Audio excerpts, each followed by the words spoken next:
I'm very happy to be here with you today, and I'm very grateful what happened in my life the last 2 years.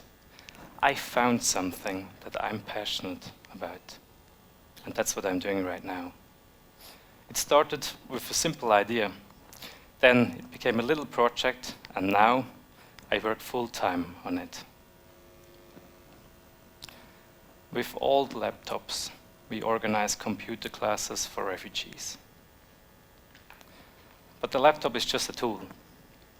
We don't want to make out of refugees nerds and geeks. That's really not what we want to do. What we really want is to inspire and empower people.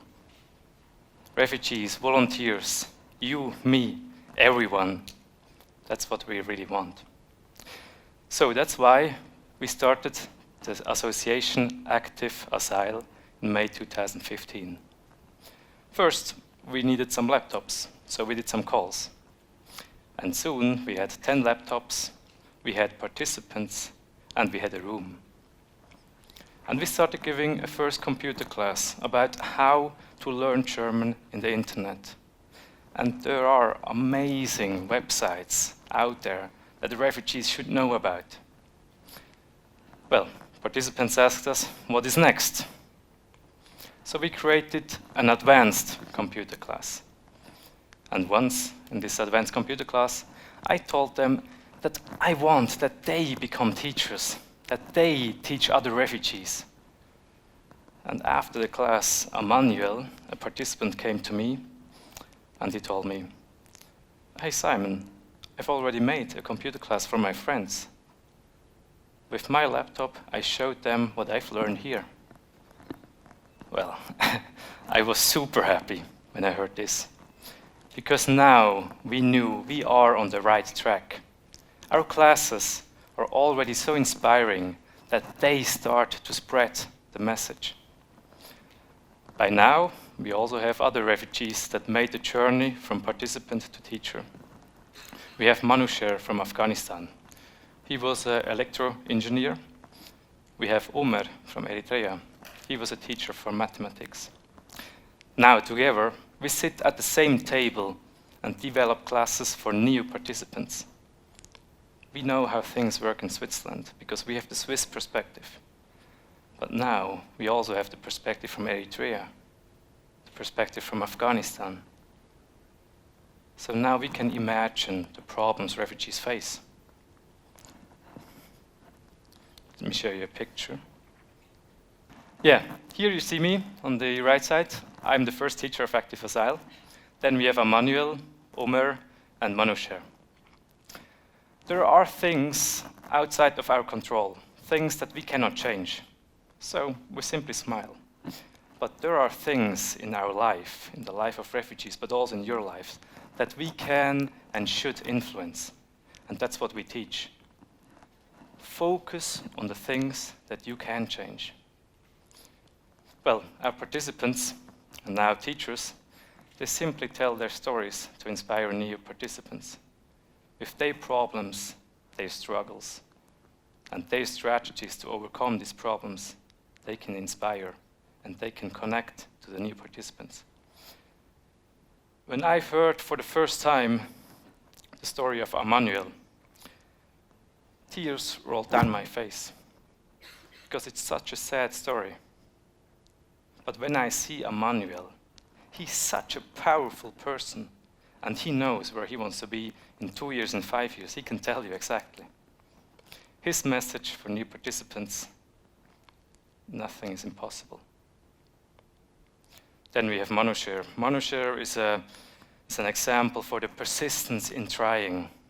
If you push Manusher down, he will stand up again. You can push him again down, he will stop again. So his message for new participants: doesn't matter how many times you fall, it's about how many times you stand up. And his story is the proof of this message. And this is not only inspiring for new participants, it's inspiring for the volunteers, for everyone. Then we have Omer, the teacher for mathematics. He's a very kind person, big heart. And his message is simple and important. Wake up. Do something about your situation. Learn the language. So now you see why we think that together with them, we can bring our classes to the next level. Now to you. Do you remember how you learned to walk? If you don't, let me tell you. Step by step, holding the hand of your mother until she let you walk all on your own. And one day, you will teach your children to walk, and they will teach their children to walk. Can you imagine how proud and how much purpose our teachers can possibly see in sharing their new knowledge with their friends, with their families, and their communities? This is empowerment. We empower them, they empower others, and in the end, they will empower us.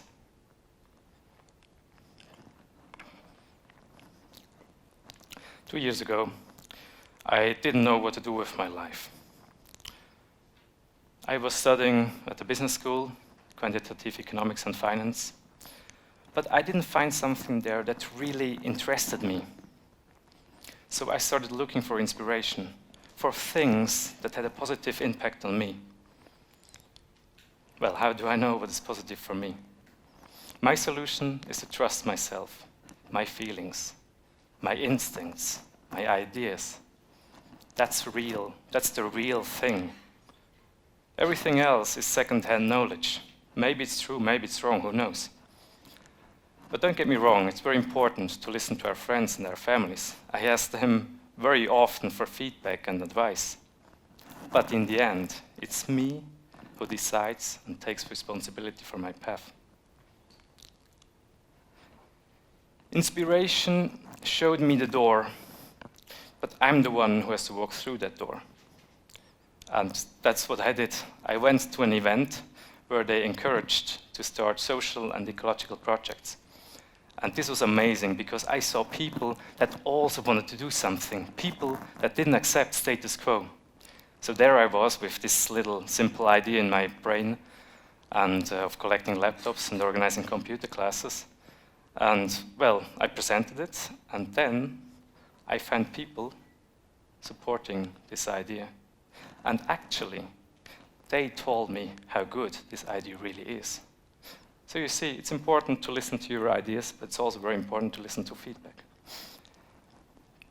When we started computer classes with refugees, we had nothing.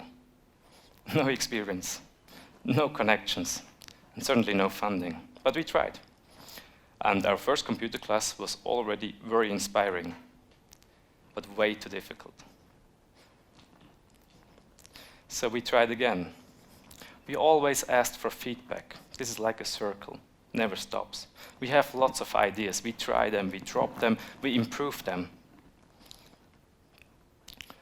And yeah, I think that's very important. It's a must to get a project of this sort off the ground. Try something, fail, it's absolutely okay. Learn and try it again. When I'm working on this project, or also now in this talk with you, I can feel that my body really wants to be here. There's nothing else that I would like to prefer to do. And this is a really good feeling, because 100% of my concentration is in this project. There's no distraction. And I think I have it because I can see the purpose. I have the why. I know exactly why I'm doing it. And also I can be creative. Creativity is a lot of fun. And of course, I need responsibility. I want also to make decisions. And with this together, I discovered an energy in me that I didn't expect to have. A power that I couldn't imagine. And the truth is, this is in all of us. And every one of us, also in you. Well, participants, they asked us, what is next after the computer classes? And they want to practice. So we started a new class called Internet Cafe. And that's where they can practice on their own, where they can socialize with volunteers, or simply, of course, have a coffee. can see a picture here. And yeah, we have also a pool table. We invented the rule that they have to speak German there. And that's quite good for them because they are forced to learn the language.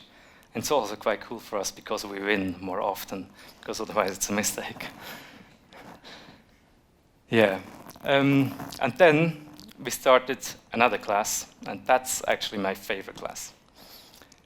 It's called Project Office. And that's where volunteers and participants start together new projects on their own. For example, organizing a festival, or organizing a theater, or simply a hike in the mountains. It's not too far away in Switzerland, right? There are volunteers and refugees who think about starting a smartphone class. I think that's a great idea. There are other volunteers thinking about starting in other regions. And of course, that's what we're going to do.